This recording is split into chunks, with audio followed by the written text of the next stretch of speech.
Okay. Yeah, sure. My name is Dave Weir, and I guess I drew the short straw on my committee and got the opportunity to present to you this morning. I know there's nothing people want to do first thing on a Friday morning and listen to a bunch of finance geeks talk about finance. So I'm actually delighted to see there's enough people here that are interested in this topic because it is quite an important topic. Um, First of all, I'd like to thank the mayor for the opportunity to participate in this important initiative. And I'd like to acknowledge the contributions of the rest of our team. Estelle Berger, who is my co-chair, is unfortunately doing civic duty elsewhere today, serving on a jury. But I'd also like to thank Don Kirby, Lee Rand, and Andy Wallerstein, Ron Martinez, Jan Goodwin, George Strickland, Maya Suiza, and Scotty Pierce for all of the time and effort that they put into this. So to boil down what the mission of our team was to try and develop a set of steps that the city could take in order to prepare itself for the next serious economic financial disruption. We have had 9 or 10 years now of good economic environment. The city has had an expansion since 2010, but we all know that economic cycles haven't been outlawed and there will be another downturn at some point. And so the mayor recognizes that and wants to make sure that we're planning for the future. So our committee took a look at a broad set of issues. The two most informative considerations that drove our recommendations were the fact that Santa Fe's ability to generate revenues to meet operating and debt service requirements are very heavily dependent upon GRT collections. In fact, in 2018-19 budget, GRT collections represented about 69% of the revenue for the general fund's revenues. So that's obviously a very significant exposure that we have. And the second thing that really jumped out at us as we were, peeling back the onion on the city's finances is not just this concentration, but how volatile GRT revenues are. They're not only cyclical, but they're seasonal. And so when the economy slows down, to put it simply, the revenues that are associated with GRT revenues declines, and unfortunately the expenditures that are associated with city services, particularly those that are designed for low and middle income taxpayers, continue. And so that mismatch is something that we as a city have suffered through, particularly in the aftermath of the last recession. And so our committee really tried to focus on how could we, what kind of steps could we take to mitigate that type of a shortfall in the future so that we could smooth out the mismatch between revenue collections and expenditures. So to cut to the chase, our primary recommendation for the city is to establish a permanent financial contingency fund, a fund that typically is referred to as a rainy day fund. Obviously, haven't had a whole lot of rain lately, either literally or figuratively, but we know it will come, and having this fund in place would provide a pool of reserves for the mayor and the city council to be able to supplement the budget when we have these kinds of budget deficits in the future. So again, the fund is designed to smooth out the highs and lows by taking surpluses in good years, quite simply, and putting them aside so that they're available and accessible to offset shortfalls from revenue declines when they occur in bad years. So that's our primary recommendation, but there is another piece to this puzzle that was a bit outside the scope of our mandate, but that we also want to make sure that and it doesn't get lost and gets the attention that it deserves. And that is the exposures and the vulnerability that the city has to unexpected emergencies, such as repairs needed for public infrastructure, things like buildings, storm drains, bridges, etc., that don't typically get handled through the operating fund, which was our primary area of focus here, but are very large exposures for the city. To the extent that any of these big pieces of infrastructure fail or get destroyed by a natural disaster, for example, the exposures, particularly if they're uninsured, obviously could be substantial for the city. So we would also recommend that the city spend some time examining these vulnerabilities and make some determination about the replacement cost of the city's infrastructure, where we have insurance, where we don't have insurance that might cover these types of disaster-driven losses, and then incorporate that examination and that analysis into the ultimate final product, whether a separate fund is set up in order to handle these types of financial costs that are associated with these types of disruptions, or whether the permanent contingency fund designed to support the operating fund is enlarged in order to provide extra reserves. We think this is another important area that needs to be attended to. So let me talk for a minute about the scope of our work. So there were really three areas of investigation that we focused on in terms of the establishment of this fund. The first is, what are the legal authorizations and approvals that would be required in order for the city to actually establish such a fund? Second would be, what's the size of the fund? And this is kind of we jokingly referred to as the elephant in the room, is where's the money going to come from? It's always about the money. And then the last is developing a set of rules that would be established upfront that would determine both the usage of the fund, under what circumstances could the fund be used, and also how would the fund be replenished after it has been used. So I'll touch on each one of these areas briefly, and there's more detail in the written report. So on fund structure, the recommendation of our group was for the city to establish what's called a local government permanent fund. This is a defined term. It is authorized and described in New Mexico state statutes.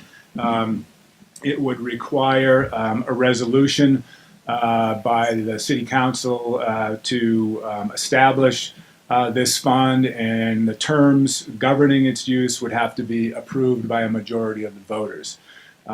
We chose this particular structure because it's already codified into state law, and we think that the legal path and the existing precedences for establishing such a fund would be the path of least resistance. There are other alternatives that we looked at, but the fact that this animal already exists and it's embedded in state law seemed like the path of least resistance and the easiest form to implement. So on fund size, we looked at best practices across the country, both at the state level as well as the local level, and consulted a broad universe of experts in this space, everything from finance directors from various states and cities to professors at graduate school levels to the Government Finance Officers Association, about what the best practices are in terms of setting up a fund like this. And we came to the conclusion that a fund equal to about 20 to 25% of the general fund revenues would be appropriate. And put that into context for you, the general fund revenue budget for this fiscal year is about $94 million. So the permanent fund that we are recommending would be in the range of $19 million to $24 million. That's a lot of money, but if you look at the fact that the state actually requires each municipality to have a reserve of 8.3% of its general fund, the city of Santa Fe is actually doing better than that. It has a fund right now, a reserve of about 10%. So we'd be talking about taking that reserve up from 10% to 20 to 25%, and then also codifying that level into law so that it can't be messed with in the future. This 20 million-ish amount of money, or 2019 to 20 to 25% of the budget, also as context, would have been enough to cover the decline in GRT revenue that occurred between 2008 and 2010. So during that period, the decline was about $21 million.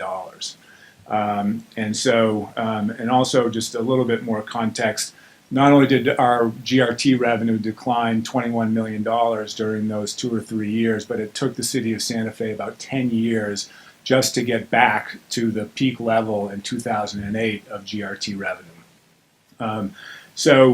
That's the context around the sizing for the fund. We also believe that this level is consistent with what the rating agencies look at when they look at the bond debt ratings for cities. It's considered to be a best practices level. And the Government Finance Officers Association considers an adequate baseline to be about 16% reserve. We think the city of Santa Fe should be higher than the 16% baseline because of the volatility and our heavy reliance on the GRT revenue stream, so that our committee's recommendation was to do something in excess of the baseline. So all that's well and good. Where the heck does the money come from in a city that has no money sloshing around? Well, that's why you get paid the big bucks, Mr. Mayor. There are some stipulations and some limitations on where funding for this type of a fund comes from. State law dictates that funds for a permanent contingency fund like this be sourced from what they call the unappropriated general fund surplus. So this is money in the budget that doesn't get designated through the budget process for specific expenditures, and a portion of those unappropriated general funds could then be set aside for this type of a rainy day fund. The annual contributions to the fund are limited to a portion of this unappropriated general fund surplus, and you can only actually go after 50% of the excess of any of prior year's fiscal budget. So if there is a carryover surplus from a prior year, the city, in plain English, can take up to 50% of that surplus and use it to fund this contingency fund. There are other ways to fund this type of a rainy day fund. You can fund it through asset sales. You can fund it through dedicated taxes that would be approved by the voters. You could fund it through use fees that currently are being used in the budget for other purposes. There's a broad set of alternatives here beyond just this unappropriated surplus. But our committee felt like, again, the path of least resistance is to do something that was already clearly codified in state law. There may be additional funding that come from these other sources that the mayor and the city council propose to top up this fund over time. There are a lot of considerations when thinking about those alternatives, financial considerations, political considerations, equity considerations, et cetera, that would have to go into considering those alternatives, and we encourage the mayor and the city council to think about those as well. So lastly, the question really is about fund usage and requirements. Our committee felt that it was really important that this fund be established, be a permanent fund, that it be clear that it be codified into law, and it should be tied to significant measurable declines in revenue, so that the ability to access it was going to be automatic, and the parameters under which it could be used were well defined up front, and so that its use couldn't be questioned in the future. One of the things that came through clearly as we talked to other people about their experience with these types of funds is that it's really truly a balancing act to figure out the right way to establish the usage mechanics for a fund. People told us that if the mechanics are too easy to access the fund, understandably, then you are in a situation where the funds may be used in short-sighted ways and for expedient purposes. On the other hand, if you make it too difficult for the government to access these funds, then you're going to be in a situation where when you actually need them the most, they're difficult to access. And so we looked at a wide variety of trigger mechanisms for using this fund and mechanics for both usage and replenishment. The details of those are kind of beyond the scope probably of this conversation today. We have outlined some of our thoughts in the written report, but I think that's an area, Mr. Mayor, that's going to warrant some additional investigation. So finally, just to wrap up, what's really the final takeaway? So our takeaway here is that again that the city should move forward and pursue the establishment of such a fund in the 20 to 25% of operating fund revenues, and to get this done within the 4-year term of the mayor before he becomes governor or president or whatever's next. That it be a voter-approved contingency fund, and that the processes for using it and fulfilling it be well documented and clear. There's a lot of work to be done, obviously, between the mayor and the city council, the finance staff, working with bond rating agencies, and the city's legal staff in order to work through a lot of the details here. But I think the framework that our committee recommended is pretty straightforward. So with that, I just will open it up to my colleagues here on the committee to add any other comments that they might have. No, I was going to say covered it from our perspective. Well, I guess I'll interject that I applaud the idea of consideration of a contingency fund. Oh, sorry. I'm sorry. I totally endorse and applaud the mayor's staff for consideration of a contingency fund as we go forward in time, given the 9/11 and 2007, 2008 recession. It's clear that we have to have more of a business perspective on how we manage the city's revenues.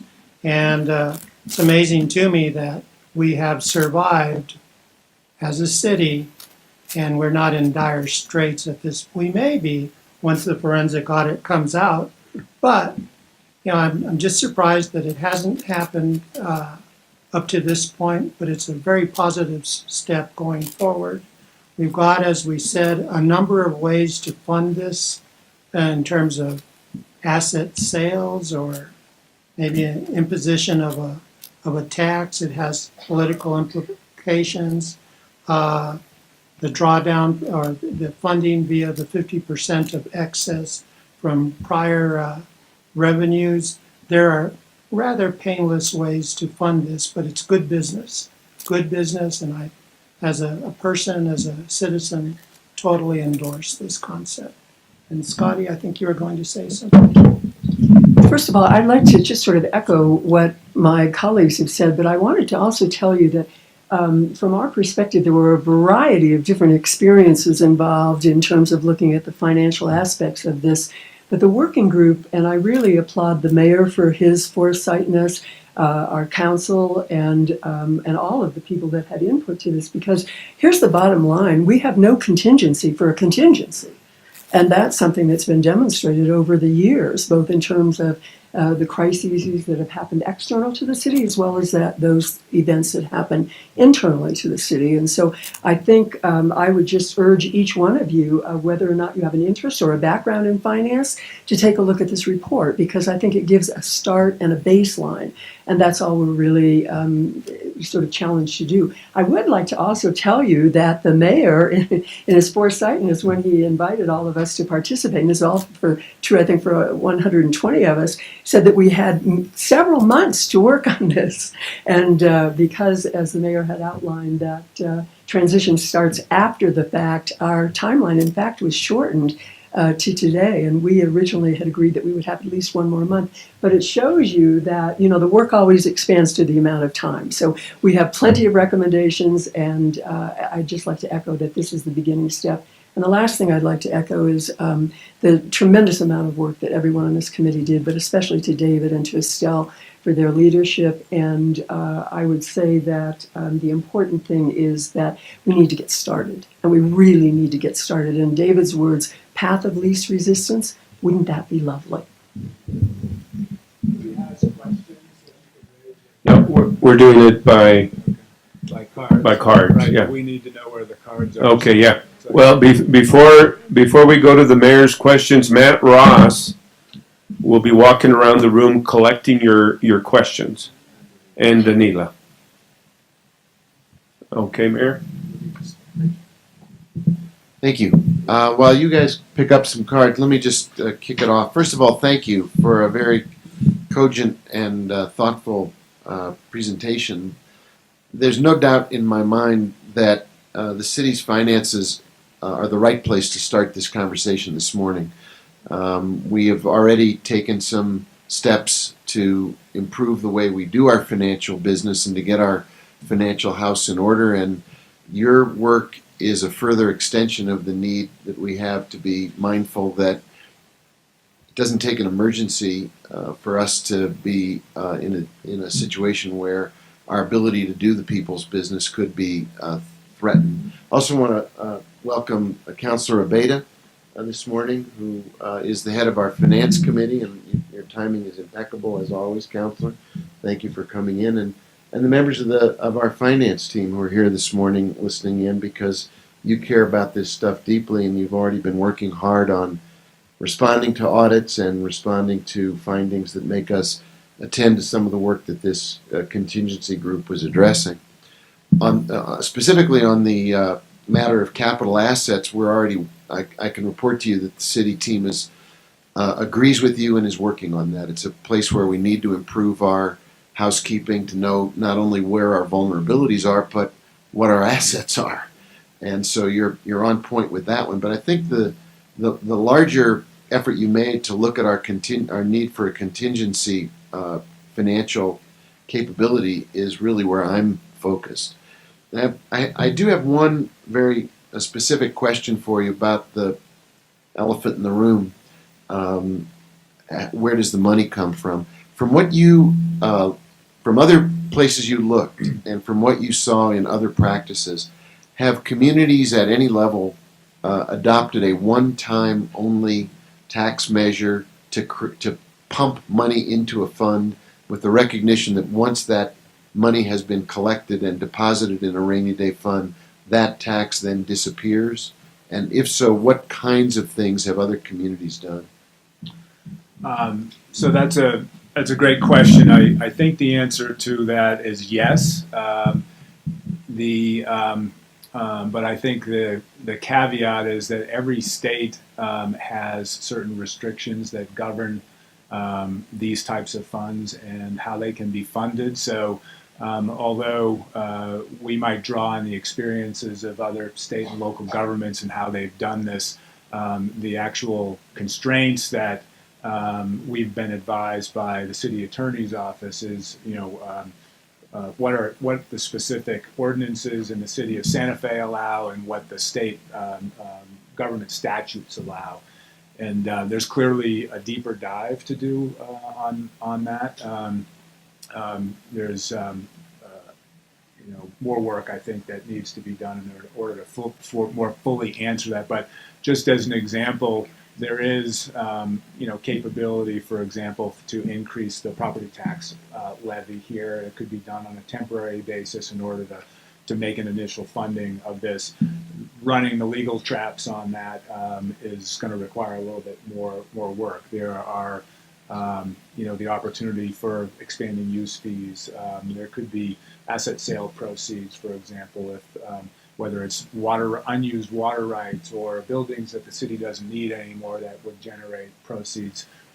They're a little more complicated in terms of how you access those within the constraints of the city's and the state's governing documents, but there are examples that we could point to where that's been done.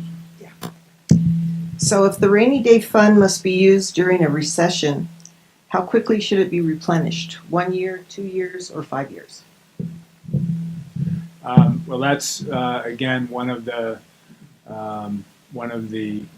questions that has both practical, implications, political implications.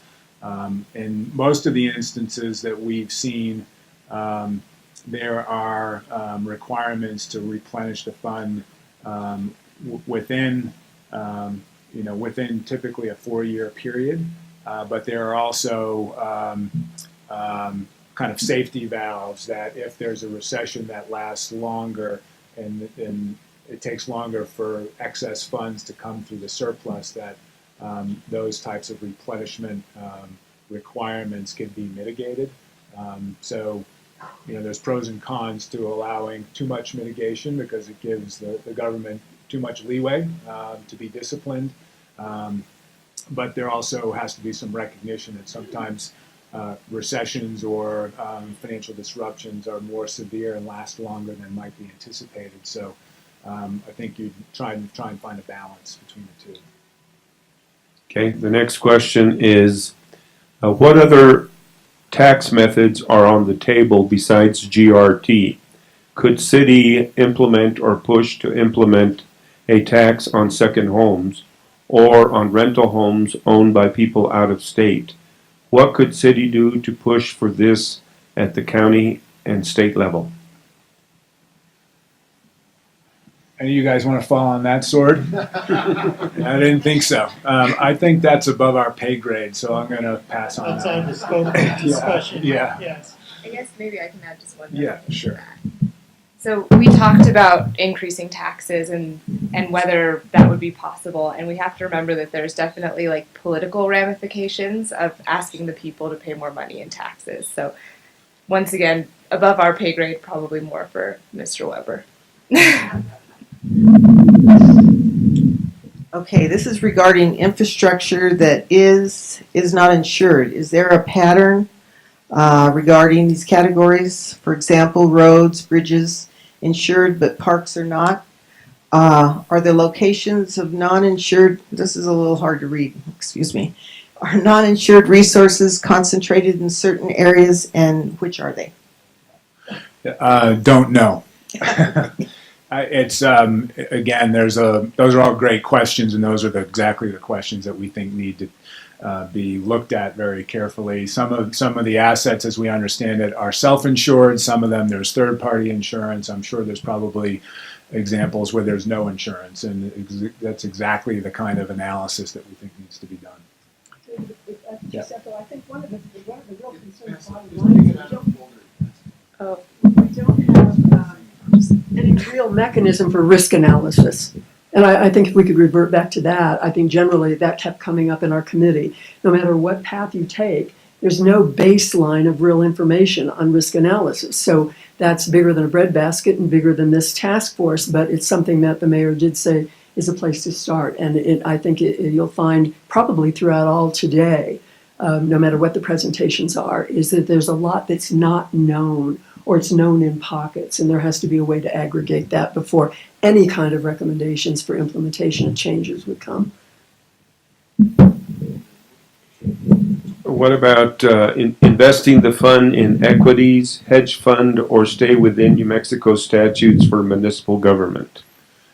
The state statutes actually significantly restrict the types of investments that could be made with this type of fund. Not surprisingly, they're very conservative investments like government bonds and commercial paper and money market funds and things. So there's a very narrow scope of the types of investments that these types of funds can be used for.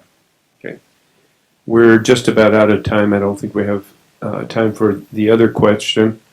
But thank you for your presentation, and the mayor would like to say a few things, and then I'd like for the young people group to start assembling to come on up. Not that you're the old people. Yeah. I wouldn't ascribe any meaning to the judge's comments. I want to just, first of all, I want to thank you. I think you've done tremendous work in an area that the city absolutely must pay critical attention to. There is no doubt, as Dave said, we have not abolished the cycles of the economy. We always forget the last downturn after it's gone, and we think we're in for permanent good times, and we're so shocked when permanent good times don't stay permanent. So your recommendations are spot on. I want to assure you, this is while you were doing your work, the city has not been simply waiting. I've been meeting weekly with the finance team to look at some of these issues, including questions of where our capital assets are, response to risk assessment, audits, and adding more audits to our in-house capabilities. All of that said, I think you're really identifying the critical next step, which is this idea of a permanent rainy day fund. And we need to do it. We need to get on it, and we need to do the work inside the government to explore further the capabilities and legal requirements to set it up, and then the fiscal options, the tax options for making it happen. And it is really important that our counselors are here listening and being briefed on this at the same time that I'm the beneficiary of your advice, and also that members of our finance team are here. So I just want to thank you. Your work is not done. As you know, you guys are permanently, if you require or request a permanent fund, then you become permanent assets to the city government, and we're going to tap you to help from the outside to keep working on this. And I only make light of it because it's serious, and you've already volunteered to some extent to stay engaged and to pursue these issues. These are critical. We don't know when the next downturn will come. We know there will be another downturn. And as the old saying goes, the time to fix the roof is before it rains, and this is what you're telling us to do. So thank you very much for your very hard work and your great recommendations, and we're going to go to work on them. Thanks, everybody.